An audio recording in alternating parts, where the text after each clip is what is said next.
Assalamualaikum warahmatullahi wabarakatuh. Om Swastiastu, Namo Buddhaya, Salam Kebajikan, Rahayu. Perkenalkan, saya Yusda Mufliha Eskom Mkom. Saya salah satu dosen di program studi Sistem dan Teknologi Informasi Fakultas Teknik Universitas 17 Agustus 1945 Surabaya. Pada kesempatan kali ini, saya akan menyajikan video pengajaran, di mana video pengajaran ini merupakan bagian dari dokumen pernyataan diri dosen untuk unjuk kerja Tridharma Perguruan Tinggi atau PDD UKT PT dalam proses sertifikasi dosen. Pada video pengajaran ini, saya akan menyampaikan pengajaran pada mata kuliah Manajemen Sistem Informasi. Mata kuliah ini merupakan salah satu mata kuliah kepakaran saya, dan saya menjadi salah satu dosen pengembang RPS dari mata kuliah ini. Mata kuliah ini merupakan mata kuliah wajib Prodi Sistem dan Teknologi Informasi dengan bobot 2 SKS, di mana mata kuliah ini wajib diambil oleh mahasiswa semester 3 pada semester gasal. Mata kuliah ini memiliki 2 CPL, yaitu CPL 03 dan CPL 11. Di dalam mata kuliah ini terdapat 2 CPMK, yaitu CPMK 0302 dan CPMK 1101 yang diturunkan menjadi 6 sub CPMK. Mata kuliah ini membahas mengenai konsep, strategi, dan praktik dalam mengelola sistem informasi untuk mendukung tujuan bisnis dan organisasi secara efektif. Fokus utama dari mata kuliah ini adalah memahami bagaimana teknologi informasi dapat digunakan untuk mencapai keunggulan kompetitif dalam lingkungan bisnis yang terus berkembang pesat. Dari mata kuliah ini, mahasiswa dipersiapkan untuk memiliki kemampuan dalam mengelola, menerapkan, dan mengoptimalkan sistem informasi secara efektif dalam berbagai konteks bisnis modern. Mata kuliah ini berlangsung 16 kali pertemuan, di mana 2 pertemuan yaitu di minggu ke-9 dan minggu 16 digunakan sebagai evaluasi. Mata kuliah ini terdiri dari 14 materi pembelajaran yang disampaikan secara langsung di kelas dengan didukung adanya e-learning Untak Surabaya atau ELITAK untuk mendukung proses pembelajaran. Referensi utama dari mata kuliah ini adalah buku Manajemen Information System edisi 14 karya Loudon, dan juga terdapat referensi pendukung, di mana referensi pendukung ini merupakan buku karya saya dan rekan sejauh saya dengan judul buku Implementasi IT Balance Scorecard untuk Peningkatan Kerja Organisasi. Untuk penilaian dari mata kuliah ini, evaluasi dilakukan pada setiap sub CPMK, di mana pada setiap sub CPMK akan dibebankan bobot penilaian yang nantinya apabila ditotal bobot penilaiannya adalah 100%. Adapun evaluasi yang diberikan mengenai penugasan terstruktur baik secara individu maupun secara kelompok. Pada video pengajaran ini, materi yang akan saya sampaikan adalah Information System Organization and Strategy, di mana materi ini disampaikan pada pertemuan ketiga perkuliahan.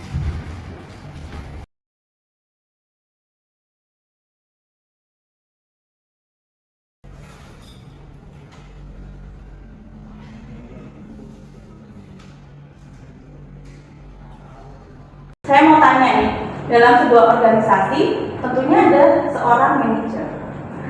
Menurut teman-teman, sebagai seorang manajer, kira-kira kriteria organisasi yang sesuai ya supaya organisasi ini bisa menerapkan sistem informasi? Bu, saya izin menjawab. Perkenalkan, nama saya Dwi Rosi dengan NPI 14823000031. Menurut saya yang perlu diketahui oleh manajer sebelum membuat sistem informasi, yaitu yang pertama perlu diketahui visi misi dari sebuah perusahaan tersebut, lalu tujuan dari perusahaan tersebut, dan juga proses bisnis yang dijalankan oleh perusahaan tersebut. Karena apa, menurut saya sistem informasi itu dibuatkan untuk membantu membantu proses bisnis dari perusahaan tersebut, seperti itu. Izin menambahkan, perkenalkan, nama saya Bima Putra Purnawirawan dengan NPI 14823000039. Benar yang dikatakan Hendra tadi, tapi di sini saya akan menambahkan ada beberapa lagi yang belum disebutkan. Itu pertama, struktur organisasi. Jelas bahwa kita harus mengetahui struktur organisasi. Kita harus tahu bagaimana sih alur kinerja dari organisasi tersebut. Terus yang kedua, ada namanya pemberitahuan informasi. Jadi di setiap organisasi atau perusahaan itu pasti ada namanya bagian-bagian dalam organisasi atau perusahaan tersebut. Nah, dalam bagian-bagian tersebut itu harus mengetahui sih apa informasi yang harus didapatkan, seperti itu. Terus yang ketiga, ada namanya budaya. Di dalam organisasi atau perusahaan tersebut itu harus mengetahui budaya dari setiap karyawan, bagaimana sih mereka mengetahui terkait IT dan sistem informasi tersebut. Terus yang terakhir itu ada namanya SDM. Jadi kita juga harus memperhatikan dari segi karyawan ataupun alat-alat dan peralatan yang harus memadai dalam organisasi tersebut. Sekian. Dari jawabannya Hendra dan juga Bima, suatu organisasi itu yang pastinya dia harus memiliki visi, misi, tujuan, kemudian mengetahui proses bisnisnya, input, proses output, kemudian mengetahui SDM-nya, dan juga terkait dengan kebutuhan informasinya. Oke, next. Harusnya sistem informasi itu bisa untuk mengefisiensikan, ya, dari segi cost-nya. Cost dalam hal apa? Cost dalam mendapatkan informasi secara real time. Kemudian yang kedua, kita bisa mendapatkan dampak ekonomi lainnya adalah economics of information atau kemudahan dalam mendapatkan informasi menjadi organisasi. Oke, sekarang kita bisa melihat organisasi dan lingkungannya itu memiliki hubungan yang saling mempengaruhi. Misalnya di sini adalah ada sebuah organisasi yang dia menerapkan information system, maka mau tidak mau information system yang diterapkan itu tentunya ada bagian dari eksternal yang dilihat. Adanya apa? Regulasi. Contohnya kalau misalnya kita menerapkan sistem informasi, kemudian ada regulasinya terkait dengan keamanan, maka kita menerapkan yang namanya ISO 27001.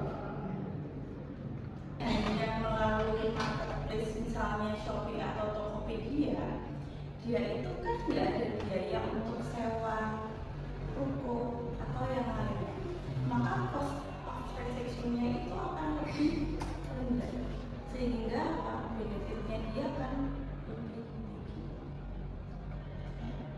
Kemudian kalau misalnya kita lihat dampak organisasi yang berlaku, struktur yang lebih ramping, jadi struktur organisasinya itu lebih ramping. Contohnya teman-teman mungkin pernah lihat Family Mart, ya, Family Mart, ya, dia sekarang sudah ada robot untuk membuat kopi.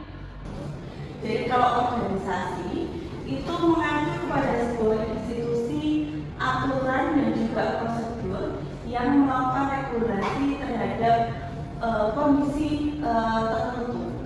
Nah, kalau misalnya formal organization, ya, atau informal groups, itu lebih kepada komunitas, ya. Contohnya ada komunitas game, kemudian olahraga atau yang lainnya.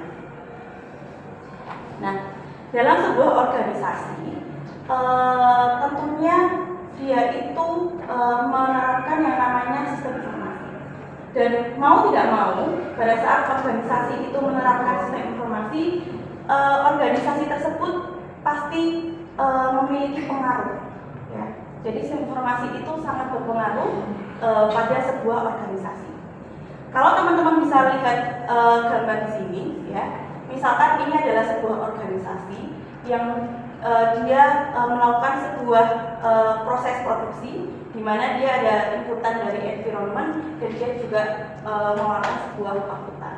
Nah, pada saat organisasi ini melakukan sebuah proses produksi dan dengan adanya dukungan dari sistem informasi, maka pada proses bisnis yang ada pada organisasi ini akan dipengaruhi dengan sistem informasi. Jadi mau nggak mau, kalau misalnya kita melakukan change management supaya organisasi itu bisa menerapkan sistem informasi, kita bisa menggunakan Porter's Competitive Force Models. Jadi kalau misalnya Porter's ini, kita akan melihat kondisi eksternal dari sebuah organisasi. Kondisi eksternalnya seperti apa? Kita melihatnya dari mana saja, dari new market entries, ya, pendatang barunya seperti apa, kemudian dari suppliersnya, dari kompetitor, dari pelanggan, dan juga substitute product. Isinya berubah nggak berubah. Dulu kita mengoreksi masih pakai kertas ya, kemudian kita masukkan di Excel. Kalau misalnya sekarang kita bisa cek langsung, teman-teman upload di Alta, kemudian kita menilai nilainya juga bisa langsung di Alta.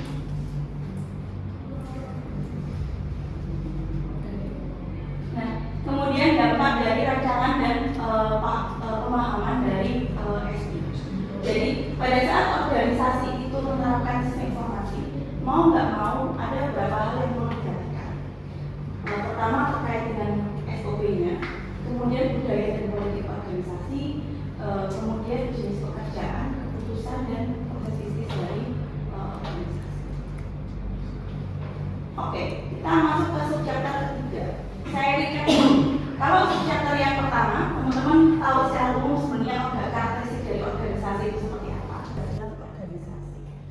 Kalau kita menggunakan bedah scorecard, maka kita akan melihat perspektif dari internal organisasi. Internalnya itu apa saja?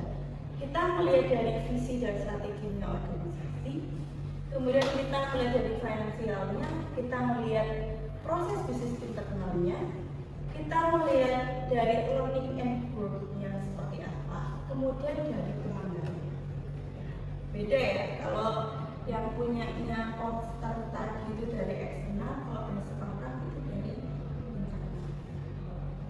Harus menyesuaikan sistem informasi yang akan diterapkan.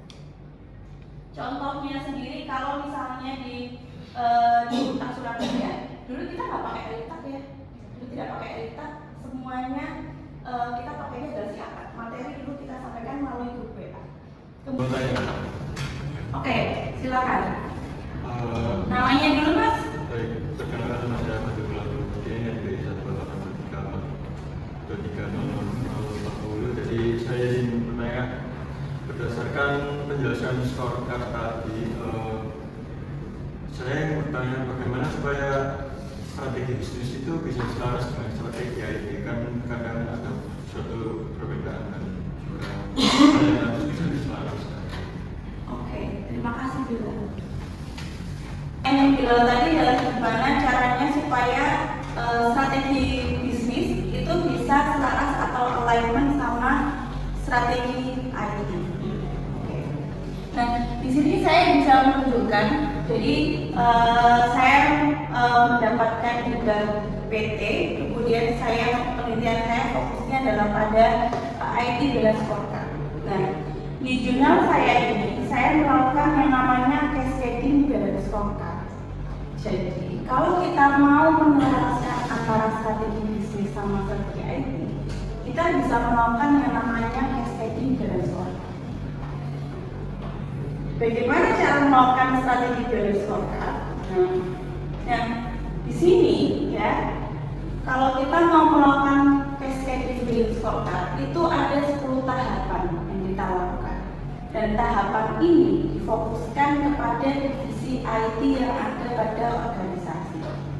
Jadi yang pertama adalah kita harus menetapkan tujuan divisinya dulu, kemudian relevansinya, kemudian kita menetapkan pelanggannya, kemudian kita mengidentifikasi tugas pokoknya, kemudian harapan dari pelanggannya atau user dari IT-nya tadi, divisi IT-nya, kemudian baru kita menurunkan SKD-nya dari strategi perusahaan ke strategi divisi. Nah, pada saat kita menurunkan strategi perusahaan ke divisi, kita harus melihat isu-isu yang ada di sekitar.